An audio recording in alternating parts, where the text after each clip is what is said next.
बहुत बहुत स्वागत है दोस्तों आप सभी का। आज की इस वीडियो में हम देखेंगे क्लास 11th का जो हिस्ट्री सब्जेक्ट है, ठीक है, उनकी किताब है विश्व इतिहास के कुछ विषय। तो इसमें आपका चैप्टर 7 दिया हुआ है, बदलती हुई सांस्कृतिक परंपराएं, यानी कि चेंजिंग कल्चरल ट्रेडिशंस। तो ये पार्ट 2 है इसका बच्चों। पार्ट 1 ऑलरेडी अपलोड कर दिया गया है, उसका प्लेलिस्ट का जो लिंक है वो आपको वीडियो के डिस्क्रिप्शन बॉक्स में मिल जाएगा, वहां से जरूर देखिएगा। और आज हम जो है ये पार्ट 2 देखने वाले हैं। तो चलिए स्टार्ट करते हैं बिना टाइम वेस्ट करते हुए। वीडियो अगर अच्छी लगे तो अपने दोस्तों के साथ भी ज्यादा से ज्यादा जरूर शेयर कीजिएगा और लाइक कर दीजिएगा अगर वीडियो अच्छी लगे। चलिए स्टार्ट करते हैं। सबसे पहला बच्चों जो आज हम यहाँ पे टॉपिक देखने वाले हैं वो ये है प्रथम मुद्रित पुस्तकें। ठीक है, सबसे पहले आज का हमारा टॉपिक क्या है, प्रथम मुद्रित जो पुस्तकें थी उसके बारे में। और दूसरा जो टॉपिक है बच्चों उसमें हम देखेंगे कि उस समय जो महिलाएं थी उनकी जो स्थिति थी, समाज में स्थिति, पारिवारिक स्थिति, ये क्या थी। ठीक है, तो ये दो टॉपिक आज हम देखेंगे, एक तो प्रथम मुद्रित पुस्तकें और दूसरा महिलाओं की स्थिति के बारे में। ठीक है, चलिए आगे देखते हैं। तो सबसे पहला हमारा जो टॉपिक है उसे हम क्लियर करते हैं, प्रथम मुद्रित पुस्तकें। तो इसके लिए आपको एक चीज यहाँ पे बता देते हैं कि 16वीं शताब्दी के दौरान ही जो ये मुद्रण प्रक्रिया जो थी, ठीक है, वो शुरू हुई थी कहां पे, यूरोप में। ठीक है, तो 16वीं शताब्दी की क्रांतिकारी मुद्रण प्रौद्योगिकी की शुरुआत हुई, 16वीं शताब्दी में इसकी शुरुआत हुई थी। और कहां पे हुई थी, यूरोप में। जो हम ये पढ़ रहे हैं उसके बारे में, यूरोप के बारे में है ये। ठीक है, तो मुख्यतः यूरोप में ये जो प्रणाली शुरू हुई थी, इसके लिए यूरोपीय लोगों ने ये प्रणाली कहां से ली थी, किसकी सहायता ली थी, किसकी नकल की, एक तरह से इस तरह से समझ लीजिए। तो ये है चीनी एवं मंगोली शासक, ये इनके ऋणी हैं। ठीक है, और प्रमुखतः 3 प्रकार का नवीनीकरण देखने को मिला है। ठीक है, एक है आग्नेयशास्त्र, फिर एक है कंपास और फिर एक फलक। इन तीनों के विषय के बारे में ये जो प्रिंटिंग प्रेस है, एक तरह से ये कह लीजिए इंग्लिश में, यानी कि मुद्रण जो है वो इसमें नवीनीकरण देखने को मिला है। अब इसकी शुरुआत जो है वो एक तरीके से ऐसे कह लीजिए छापे खाने की शुरुआत के किसने की, कब की, क्या क्या छापा गया, ये देखते हैं। तो सन 1455 में जर्मन मूल के जोहानसेन गुटेनबर्ग, देखिए पूरा नाम क्या है, जर्मन मूल के जोहानसेन गुटेनबर्ग, इन्होंने सबसे पहले छापे खाने का निर्माण किया था, यानी कि जहां पे प्रिंटिंग स्टार्ट की जाएगी, छापा खाना जो है उसकी शुरुआत की थी। उनकी कार्यशाला में, किनकी, जोहानेस गुटेनबर्ग की, इनकी कार्यशाला में बाइबल की 150 प्रांतियां छापी गई थी। ठीक है, बहुत ही कम समय में। और वहीं जब ये छापे खाने का निर्माण हुआ, ठीक है, एक बार इसको क्लियर करते हैं, जब इस छापे खाने का निर्माण हुआ तो थोड़े ही समय में बाइबल की 150 प्रांतियां छापी गई। और जितने समय में ये 150 प्रांतियां छापी गई थी, उतने ही समय में पहले क्या होता था कि एक धार्मिक जो भिक्षु हुआ करता था, जो कि ये कहानियां वगैरह लिखता था, बाइबल की प्रांतियां लिखता था, वो इतनी देर में सिर्फ एक ही लिख पाता था। यानी कि छापे खाने के निर्माण की वजह से अब एक की जगह अब 150 जो बाइबल की प्रांतियां हैं, बाइबल जो है वो लिखी जा सकती है, छापी जा सकती है। तो आप देख सकते हैं कितना डिफरेंस आया छापे खाने की वजह से, 1 से 150। ठीक है, तो प्रथम मुद्रित पुस्तकें, आई होप आपको ये टॉपिक क्लियर हुआ होगा। कब शुरुआत हुई थी, 16वीं शताब्दी में। कहां पे, यूरोप में। और किसकी ऋणी है, चीनी एवं मंगोली शासकों के। किसने सबसे पहले शुरुआत की, 1455 में जर्मन मूल के जोहानसेन गुटेनबर्ग ने सबसे पहला छापाखाना इन्होंने निर्माण किया। और क्या छापा गया था, बाइबल की 150 प्रांतियां। फर्स्ट टॉपिक हो गया। अब बात करते हैं कि जो प्रथम मुद्रित पुस्तकें हैं इनके आखिर लाभ क्या है। ठीक है, क्या लाभ है इनका, देखिए सबसे पहला लाभ ये है कि जो पुस्तकें हैं वो हमें किसमें मिलने लगी, मुद्रित मिलने लगी। ठीक है, तो जो पुस्तकें थी वो उपलब्ध होने लगी बाजार में और उनका क्रय संभव हुआ। यानी कि जब देखिए अधिक पुस्तकें क्या होंगी, छापी जाएंगी, तो क्या होगा, सिंपल सी बात है, उन्हें लोगों तक पहुंचाने के लिए किस चीज की आवश्यकता होगी, बाजार की। ठीक है, तो ये बाजार में भी ले जाई जाने लगी। छात्रों को केवल अब अध्यापकों के व्याख्यानों से बने नोट्स पर निर्भर नहीं रहना पड़ा। यानी कि देखिए अभी क्या होता है, अब अगर हम स्कूल में जाते हैं तो टीचर्स क्या करते हैं कि अपने कुछ जो नोट्स होते हैं वो लेके आते हैं और उन्हीं से हमें पढ़ाते हैं। तो उस समय क्या हुआ कि जब ये मुद्रण शुरू हुआ, ये मुद्रण का प्रचार प्रसार हुआ, उसके बाद जो स्टूडेंट्स थे यानी कि जो विद्यार्थी थे, अब वो सिर्फ टीचर्स के जो नोट्स है उस पर निर्भर नहीं रहे, क्योंकि अब उनके पास किताबें भी पहुंच रही थी। ठीक है, अब क्या हुआ कि विचार, मत, जानकारी पहले की अपेक्षा अधिक तेजी से प्रसारित होने लगी थी। यानी कि विचारों का, मत का, जानकारी का पहले की अपेक्षा अधिक तेजी से प्रचार प्रसार होने लगा था। नए नए विचारों को बढ़ावा मिला। ठीक है, और ऐसे ही कई मुद्रित पुस्तकें कई सौ पाठकों के पास बहुत जल्दी पहुंच सकती थी। यानी कि ये मुद्रित पुस्तकों के लाभ ये हुआ कि ये बहुत सारे लोगों तक बहुत कम समय में पहुंच सकती थी और बहुत ही कम पैसों में। अब पाठक जो था वो एकांत में बैठकर पुस्तकों को पढ़ सकता था, क्योंकि उन्हें बाजार से वो खरीद सकता था। इससे लोगों की पढ़ने की आदत का विकास हुआ। ठीक है, यानी कि जब ये बाजार में बिकने लगी तो लोग इसको खरीदने लगे, एकांत में बैठ के पढ़ने लगे। ठीक है, तो क्या हुआ, लोगों की जो पढ़ने की रुचि है उसका विकास हुआ। और आपको पता है कि अगर आप पढ़ते हैं तो आपको बहुत सारी जो चीजें हैं वो नई नई यहाँ पे पता चलती हैं, जो कि बाकी लोगों को शायद ना भी पता हो। तो इसलिए क्या हुआ कि लोगों का पढ़ने में मन लगने लगा, क्योंकि उन्हें पुस्तकें आसानी से मिलने लगी। तो प्रथम मुद्रित जो पुस्तकें थी उसके क्या लाभ हुए, आई होप आप समझ गए होंगे। तो यहाँ पे जो है टॉपिक फर्स्ट प्रथम मुद्रित पुस्तकें ये कंप्लीट होता है। एक छोटा सा टॉपिक है मनुष्य की नई संकल्पना, इसका क्या अर्थ है। ठीक है, मनुष्य की नई संकल्पना, तो इसमें देखिए बेसिकली ये मानवतावादी दृष्टिकोण के बारे में है। छोटा सा टॉपिक है कि मानवतावादी संस्कृति की विशेषताओं में एक नया था, मानव जीवन पर धर्म का नियंत्रण कमजोर था। यानी कि ये जो मानवतावादी संस्कृति है इसकी विशेषताओं में से एक विशेषता ये थी कि मानव का जो जीवन है वो किस पर नियंत्रण रखता है, धर्म पर, जो कि काफी कमजोर था।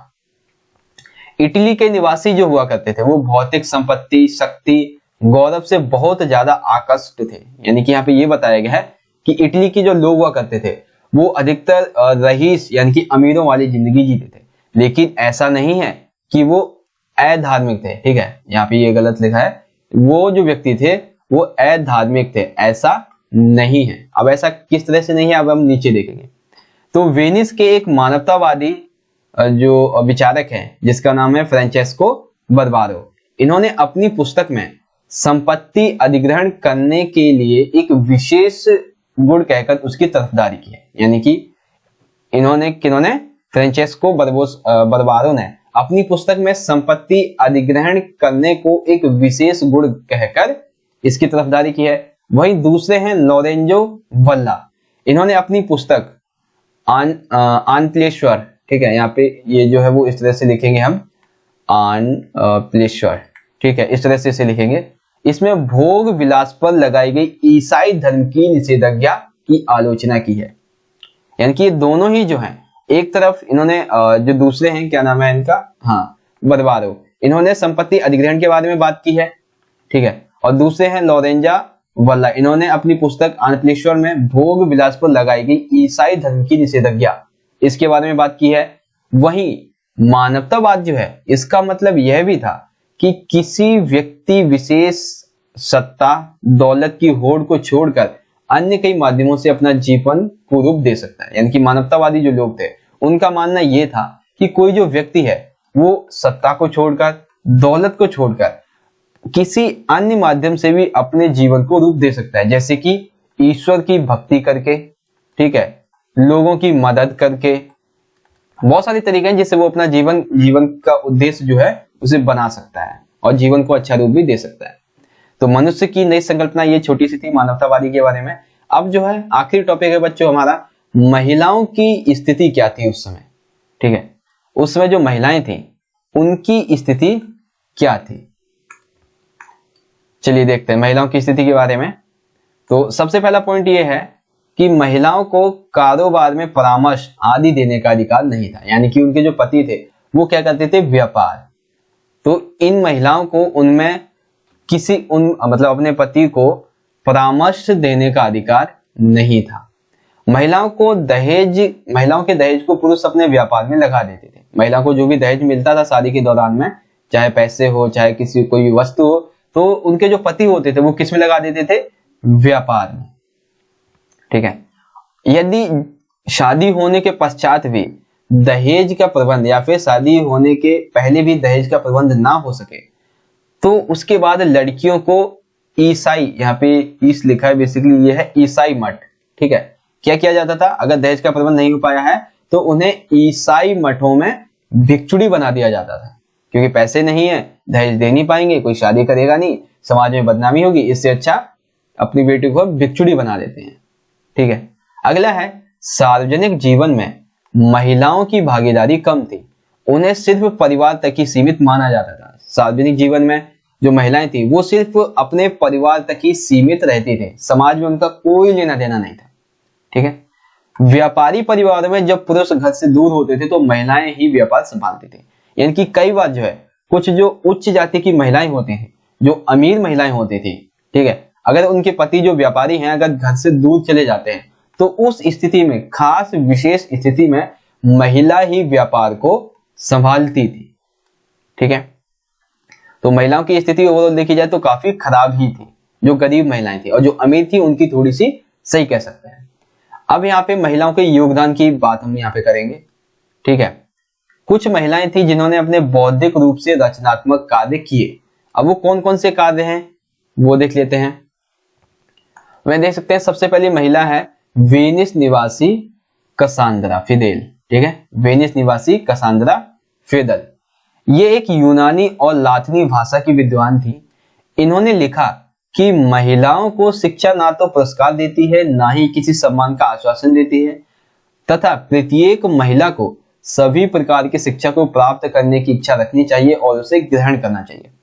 यानी कि ये जो कसांद्रा फिदेल है, इन्होंने एक अपनी परिभाषा दी है इस तरह से कि जो महिलाएं हैं उन्हें ना तो शिक्षा पुरस्कार देती है, ठीक है, ना ही तो सम्मान का आश्वासन देती है।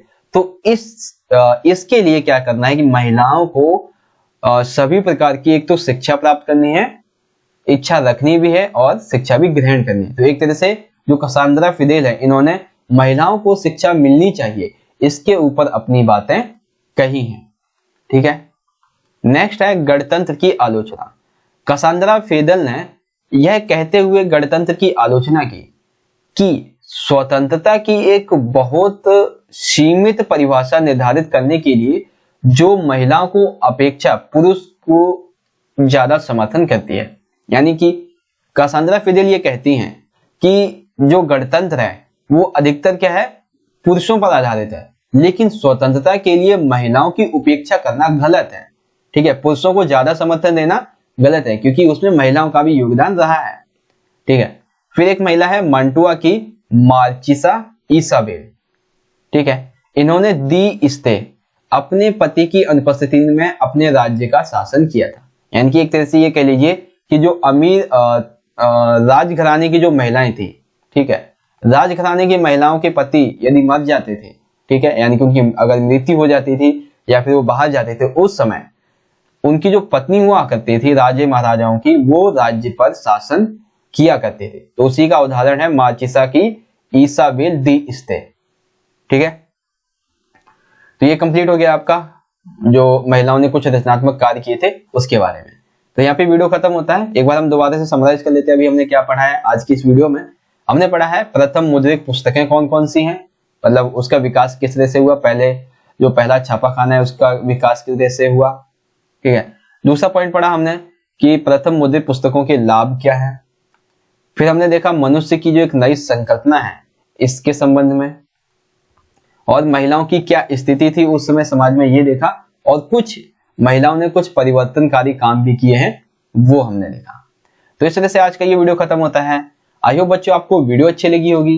वीडियो अच्छी लगी है तो लाइक जरूर कीजिएगा, शेयर कीजिएगा अपने सभी दोस्तों के साथ ताकि वो भी इस चैप्टर को अच्छे से समझ सकें। और आपका कोई सुझाव है तो आप कमेंट बॉक्स में जरूर कमेंट कीजिएगा। ठीक है। फेसबुक, इंस्टाग्राम, यूट्यूब और ट्विटर और टेलीग्राम ग्रुप में बच्चों जरूर ज्वाइन हो जाइएगा, जिसका लिंक आपको वीडियो के डिस्क्रिप्शन बॉक्स में मिल जाएगा। तो चलिए दोस्तों, मिलेंगे नेक्स्ट वीडियो में। तब तक के लिए आप पढ़ते रहिए, अपना ख्याल रखिए। धन्यवाद। जय हिंद, वंदे मातरम।